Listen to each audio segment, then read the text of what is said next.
Welcome everyone. कई घरों में आम का अचार बनाने की परंपरा सालों साल पुरानी है, पर क्या आप जानते हैं कि बिना धूप के भी टेस्टी और टिकाऊ अचार बनाया जा सकता है। आज मैं आपके लिए लेकर आई हूँ मेरे अम्मी अब्बू का खास नुस्खा। खासियत यह है कि जब जब आप अचार की बरनी खोलेंगे पूरा पड़ोस में महक जाएगा। इतनी खुशबू, इतना फ्लेवरफुल, इतना टेस्टी और सालों साल खराब नहीं होगा, ये गारंटी मेरी। तो चलिए बनाना शुरू करते हैं। इससे पहले एक छोटी सी गुजारिश है कि वीडियो को लाइक, शेयर और सब्सक्राइब करना नहीं भूलिएगा। आम का अचार बनाने के लिए मैंने लिए हैं 5 किलो कच्चे और ताजे आम। अचार बनाने के लिए हमेशा ताजे और कच्चे आम का ही इस्तेमाल कीजिए। सबसे पहले आम को अच्छे से धो लें और फिर इन्हें एक कॉटन के कपड़े से पोंछ करके और पंखे में सुखा लें, जिससे इसका पानी खत्म हो जाए। क्योंकि आम में पानी होने की वजह से वो जल्दी खराब हो जाएगा, इसलिए इन्हें सुखाना बहुत जरूरी है। आम को मैंने अच्छी तरह से धोकर, पोंछकर और सुखा लिया। इसका पानी, इसमें बिल्कुल भी नमी नहीं है, आप देख पा रहे होंगे। आम के ऊपर का चेप वाला हिस्सा काट लें और फिर आम को 1.5 इंच के टुकड़ों में कट कर लें और इसकी गुठलियां हटा दें। इस रेसिपी में मैं आपको कुछ खास टिप्स और ट्रिक्स भी बताऊंगी, जिसकी मदद से आपका आम का अचार सालों साल तक खराब नहीं होने वाला। सबसे पहले तो आप जब भी अचार के लिए आम खरीदे ना, बाजार से लाकर सीधा इसे ठंडे पानी में डाल दीजिए। 5 से 6 घंटे के लिए इसे ठंडे पानी में डालकर छोड़ दीजिए। इससे क्या होता है कि आम के अंदर की जो गर्मी है खत्म हो जाती है और उससे आम के अचार की शेल्फ लाइफ बढ़ जाती है, कभी खराब नहीं होता है। फिर इसे पानी से निकालिए, अच्छी तरह से साफ धो लीजिए। साफ कपड़े से पोंछ करके पंखे में इसका पूरा पानी सुखा लीजिए। इसमें बिल्कुल भी नमी नहीं होनी चाहिए। फिर आम को मन चाहे टुकड़ों में कट कर। अब एक बहुत ही काम की बात मैं आपको बताऊंगी कि आम के अचार में आप जब भी नमक का इस्तेमाल करें, खड़े नमक का ही इस्तेमाल कीजिए।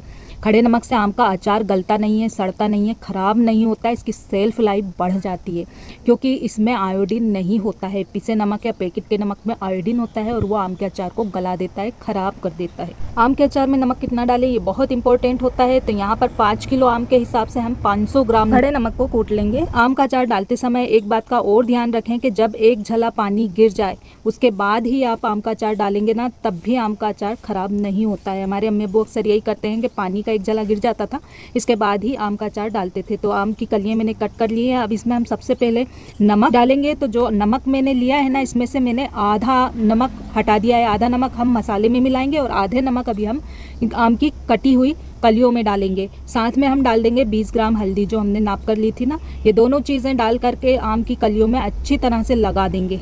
अच्छे उछाल कर और अच्छे से मिक्स कर लिया है और देखिए हर कली में जो है हल्दी और नमक मिल गया है। अच्छी तरह से मिक्स कर दिया है। अब इस आम के अचार कली को हम पूरे 24 घंटे के लिए कवर करके रख देंगे। इसके बाद इसका मसाला तैयार करेंगे। तो आम के अचार में बेसिक जो सामग्री जाएगी वही होती है जो हम डालते हैं, लेकिन इसका जो मेजरमेंट है, कितना डालना है, कब डालना है, ये सारी बातें जो है मिल करके आम के अचार को फ्लेवरफुल, टेस्टी और सालों साल टिकाऊ बनाती है। तो वो सारी बातें मैं आज को आपको बताऊंगी। यहाँ पर जो मसाले में ले रही हूँ, तो मैंने लिया है जीरा लिया है यहाँ पर, और ये राई है, कलौंजी, सरसों, और ये जो मेजरमेंट है ये चारों चीजें जो हमारे 100 ग्राम है। मेथी दाना हम ले रहे हैं 50 ग्राम। 50 ग्राम हम ले रहे हैं इसमें लाल मिर्च पाउडर। 20 ग्राम हल्दी पाउडर लेंगे। और ये जो सौंफ है, सौंफ इसमें हम ले रहे हैं 200 ग्राम। सौंफ जो है ज्यादा ही जाती है आम के अचार में। सौंफ का टेस्ट आम के अचार में बहुत अच्छा आता है। ये सारे मेजरमेंट्स आप अच्छी तरह से समझ गए। एक बार और मैं आपको क्लियर कर दूं कि जो सरसों है हमारे पास, और कलौंजी, राई और जीरा, ये सारी चीजें 100 ग्राम है। 50 ग्राम मेथी दाना है, 50 ग्राम हमारे पास लाल मिर्च पाउडर है, 20 ग्राम हल्दी है और 200 ग्राम यहाँ पर मैं ले रही हूँ सौंफ। इन सारी मसालों को आप अच्छी तरह से छान फटक के बीन बांध के रेडी कर लीजिए। सरसों तेल यूज करेंगे हम अचार के लिए आम के। तो यहाँ पर मेरे पास 1 लीटर की पूरी पैक सरसों तेल की शीशी है। आप अचार में दूसरे तेल का यूज भी कर सकते हैं, लेकिन खास तौर पर आम के अचार में सरसों का तेल जाता है, या फिर हम इसे तिल के तेल में भी बना सकते हैं। तिल ले लें और ये जो सरसों का तेल है इसकी सील तोड़ के पूरा सरसों तेल इसमें डाल दें। सरसों तेल को हमें गर्म करना होता है, तो इसे हम पहले गर्म कर लेंगे। ये देखिए पूरा 1 लीटर सरसों तेल मैंने इस पतीली में पलट लिया है। इसे हम गर्म करें। गैस चालू करें। सरसों के तेल को तेज आंच पर धुआं निकलने तक गर्म करना है। जब तेल तेज गर्म हो जाए ना, तो गैस को बंद कर दें और तेल को थोड़ी देर के लिए ठंडा होने के लिए रख दें। जब ये थोड़ा ठंडा हो जाएगा तब इसमें हम डालेंगे हींग। आधा चाय का चम्मच भर के। इसमें हींग ज्यादा जाती है। हींग का जो फ्लेवर होता है बहुत अच्छा आता है। देखिए तेल अभी भी थोड़ा सा गर्म है। इसे कवर कर लेंगे और कवर करके रखेंगे ताकि हींग का फ्लेवर खत्म ना हो। अब गैस चालू कीजिए, पैन रखिए और पैन में हम सरसों और राई के दाने डाल करके इन्हें 1 मिनट तक लगातार चलाते हुए मीडियम फ्लेम पर भूनेंगे। सरसों और राई के दाने अच्छे से भुन गए हैं और इन्हें हम एक ट्रे पर निकाल लेंगे और ठंडा होने के लिए रख देंगे। पैन को दोबारा से गैस पर रखेंगे और इसमें हम थोड़ा सा सरसों तेल डालकर अच्छा तेज गरम कर लेंगे। तेल जैसे ही तेज गरम हो जाए इसमें जीरा और सौंफ डाल देंगे और दोनों चीजों को हम लगातार चलाते हुए धीमी आंच पर भून लेंगे। 3 से 4 मिनट के लिए। ऐसा इसलिए कर रहे हैं, तेल में जब हम ये मसाले भुनेंगे ना, इसकी जो खुशबू है, फ्लेवर है अचार में बहुत ही अच्छा आता है। तो एक बार इस तरह से आप अचार जरूर डालकर देखिएगा। सौंफ और जीरा भुन गए हैं, अच्छी सी खुशबू आने लगी है। इन्हें भी हम एक बाउल में निकाल लेंगे और ठंडा होने देंगे। और इसी पैन में हम थोड़ा सा तेल डालकर दोबारा गर्म करेंगे और इसमें हम मेथी दाना डाल करके इसे भी धीमी आंच पर 2 से 3 मिनट के लिए रोस्ट करेंगे। मेथी दाना अच्छे से रोस्ट हो गया, इसका थोड़ा सा कलर चेंज हो गया है, खुशबू भी इसमें से अच्छी आने लगी है। इसे भी हम एक प्लेट में निकालेंगे और ठंडा कर लेंगे। पैन में फिर से थोड़ा सा सरसों तेल डालकर गर्म करेंगे। अब इसमें हम कलौंजी डालकर रोस्ट करेंगे। इसे भी धीमी आंच पर हमें लगातार चलाते हुए 2 से 3 मिनट के लिए रोस्ट कर लेना है। कलौंजी जैसे ही रोस्ट हो जाती है, इसे भी हम एक प्लेट में अलग से निकालेंगे और ठंडा कर लेंगे। मसाले ठंडे हो गए हैं। अब भुने हुए मसालों को हम मिक्सी के जार में डालकर दरदरा पीस लेंगे। सबसे पहले हम जीरे को और सौंफ को पीसेंगे। मसाले ज्यादा हैं तो इन्हें मैं 2 बार करके आधा आधा पीस लेती हूँ। और पिसे हुए मसाले को हम एक मिक्सिंग बाउल में डालते जाएंगे। देखिए इतने दरदरे मोटे मसाले पीसना है हमें। और जीरे सौंफ को मैंने दोबारा से पीस लिया, इसी बाउल में से भी पलटेंगे। कलौंजी है, कलौंजी को हमें पीसना नहीं है। अगर इसे पीसेंगे ना तो अचार का जो कलर है खराब होगा। इसे मैं साबित ही डालूंगी, आप चाहे तो इसे पीस सकते हैं, आपकी चॉइस है। अब इसी मिक्सी के जार में हम राई और सरसों के दाने डालकर इन्हें भी मोटा मोटा दरदरा पीस लेंगे। तो मिक्सी के जार को 1 से 2 बार चलाएंगे क्योंकि राई और सरसों तेजी से पिस जाता है। इसे भी हम एक मिक्सिंग बाउल में पलट लेंगे। इसी तरह से हम मेथी दाने को भी मोटा मोटा पीस करके तैयार करेंगे। तो इसे भी मैंने पीस लिया, इसे भी हम इसी मिक्सिंग बाउल में पलट लेंगे। इतना मोटा मोटा दरदरा हमें पीस कर रखना है। तो सारे जो मसाले हमारे पीस गए, ये देखिए सारे मसालों को हमने रोस्ट किया। रोस्ट करने के बाद मोटा मोटा दरदरा पीस लिया है। अब इन सब मसालों को हमें एक में एक मिला लेना है। तो ये जो एक बाउल है हमारे पास सरसों का और इसका, इसमें हम सारे मसाले मिला देते हैं। सौंफ, जीरा, मेथी दाना डाल देंगे और कलौंजी भी डाल देंगे। कलौंजी को पीसना नहीं है। अब इसमें हम डाल देंगे हल्दी पाउडर 20 ग्राम, जो हमने नाप के लिए। सभी चीजें नाप तोल कर लेना है मेजरमेंट के हिसाब से। कोई भी चीज कम ज्यादा नहीं होना चाहिए। एक सा अगर मसाले का रहेगा ना आपका अंदाजा, तो अचार भी बहुत अच्छा बनेगा, फ्लेवरफुल बनेगा, टेस्टी बनेगा और खराब भी नहीं होगा। लाल मिर्च, सब चीजों को हमें एक साथ मिला लेना है। इसमें हम डाल देंगे कश्मीरी लाल मिर्च पाउडर। ये कश्मीरी लाल मिर्च जो है, इससे कलर बहुत अच्छा आएगा। आम के अचार में तीखा नहीं होती है ये, ठीक है। 2 चाय के चमचे में इसमें भरकर डाल देती हूँ।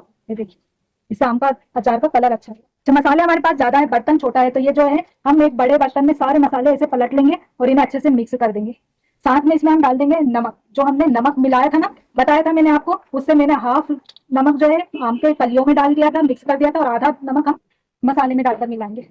इन सब चीजों को अच्छी तरह से मिक्स कर लेंगे। ये देखिए बढ़िया फ्लेवरफुल टेस्टी आम का अचार का मसाला बनकर के रेडी हो गया है। जब भी आपने आम का अचार डालना है ना, इस मसाले को डालो और बढ़िया से आम का अचार बनाओ। देखिए अचार को रखे हुए हमारे पूरे 24 घंटे कवर हो गए हैं और अचार जो है हमारा अच्छी तरह से, आप देख पा रहे होंगे, ये आम की चीरें अच्छे से गल गई है। इनका जो ऊपरी छिलका है, इसका कलर चेंज हो गया है। ये देखिए हल्का हल्का हरे से पीला हो गया है। आम ने अच्छे से पानी भी छोड़ दिया है। ये मैं आपको बताती हूँ, नमक हमने मिलाकर रखा था ना, ये पानी अच्छी तरह से छूट गया है इसमें। पानी में देखिए इतना सारा पानी छोड़ दिया है। तो इस पानी में से इन चीरों को हम अलग निकाल देंगे। तो एक ऐसे स्टेनर वगैरह ले लें और चीर को ऐसे स्टेनर में निकालेंगे, जिससे इसमें पानी नहीं आएगा। हमें सूखी आम की कलियां निकालनी है, हम एक अलग थाली में रखते जाएंगे। जैसे हम इसे निथार निथार कर और निकालते जाएंगे। अचार मैं आपको 2 तरह से बनाकर बताऊंगी। एक कम तेल का अठाने जैसा बनता है ना वो, और एक हम जैसे सालों साल चलने के लिए रखते हैं ना, रखने वाला बताऊंगी। ये हमने निकाल लिया है। इतना सारा पानी जो है बच गया है, इसे अलग रखेंगे, इसे हटाना नहीं है। इसका यूज मैं आपको बाद में बताऊंगी। अलग अलग अचार आम की निकाल ली है। इसका रीजन ये है कि अब इसमें हम तेल डालकर मिलाएंगे। तो तेल डालकर मिलाएंगे और पानी में ये डूबी होती है। जब तेल डालते तो ऊपर की चीर में तेल लगता है और नीचे जो पानी में डूबी चीरें हैं उनमें तेल नहीं लगता। और जब इनमें सही तरीके से तेल नहीं लग पाता है ना, तो ये गलती है और गलने के साथ साथ पूरे अचार को खराब कर देती है। यह एक रीजन है हमारे अचार को हमने जो पानी से बाहर निकाला है। अब हम इसमें तेल डाल देते हैं। तो जो तेल हमने सरसों का पका कर रखा था ना, उसे मैंने ठंडा कर लिया है। तेल को पूरी तरह से ठंडा करके ही इसमें अचार में डाल, थोड़ा तेल डालूंगी, पूरा नहीं डालना है। और इस तेल को हम अच्छी तरह से इसे चम्मच की सहायता से चीरों में अच्छे से मिला लेंगे। तो आम की कलियों में अच्छी तरह से तेल हमने मिक्स कर लिया है। अभी से हम साइड पर रख देंगे। ये जो मसाले कल हमने मिक्स करके रखे थे ना पूरे, इसमें से थोड़ा मैंने मसाला अलग उठा लिया है, क्योंकि मैं 2 तरह से अचार आपको डाल करके बताऊंगी। तो एक में अथाना डालूंगी, अथाने में जो है मसाला कम डलता है, तो मैंने थोड़ा सा इसके अंदाजे से मसाला उठा लिया है, 1 कटोरी करीब। और ये बाकी का मसाला जो है हमारे अचार में डलेगा। तो मैंने अथाने के लिए मसाला उठाया ना, इसमें डाल देंगे। अथाना में कम आम का डालूंगी और बाकी का अचार में पूरे आम का डालूंगी। ये अथाने का जो मैंने आम उठा लिया है, मैंने जो 4 किलो आम लिया था ना, इसमें से 1 किलो के करीब अथाने के लिए उठा लिया है। इसे अच्छे से मसाले में मिक्स कर देंगे हम। अच्छा, एक रीजन ये भी था, जब हम कलियों में इस तरह से तेल डालकर मिला लेते हैं ना, फिर इसमें मसाला डाल के मिलाते हैं, मसाला अच्छे से मिक्स हो जाता है इसमें। और ये कलियां जो है बड़ी फ्लेवरफुल और बहुत टेस्टी अचार बनता है इससे। ये देखिए मैंने मसाले अच्छे से मिक्स कर दिए हैं। अठाने में आप कांच का ऐसे ग्लास जार ले लें और ग्लास जार को गर्म पानी से धो के धूप में अच्छी तरह से सुखा ले। इसमें बिल्कुल भी नमी नहीं होना चाहिए। ये भी एक बहुत बड़ा रीजन होता है, अचार का खराब होने का कारण बन जाता है। तो इसे इस तरह से हम स्टोर करेंगे, सूखे ग्लास जार में इसे भर करके रखना है। तो ये जो कलियां हैं, मसाला मैंने मिक्स कर दिया, इसे हम ग्लास के जार में डाल लेते हैं। आगे क्या करना है वो भी मैं आपको बताती हूँ।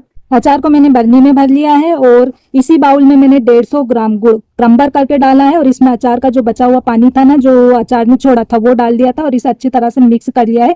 गुड़ डालकर मिक्स करते हुए मैं शूट नहीं कर पाई हूँ। देखिए गुड़ को हमने गूंद लिया है अच्छी तरह से। अब इसमें हम बाकी का जो आम का पानी है ना, इसमें से आधा डालेंगे, थोड़ा बचा लेंगे अचार के लिए, पूरा खाने में नहीं डालना है। आधा पानी मैंने डाल दिया है, आधा पानी मैं आम के अचार के लिए बचा ले रही हूँ इसमें से, और अच्छे से मिक्स कर देना है। ये देखिए अच्छे से पानी जो है फ्लेवरफुल पानी बनकर के तैयार हो गया है अथाने का। इस पानी को हमने जो अथाने की बर्नियां रखी ना अचार की, इसमें डाल देंगे।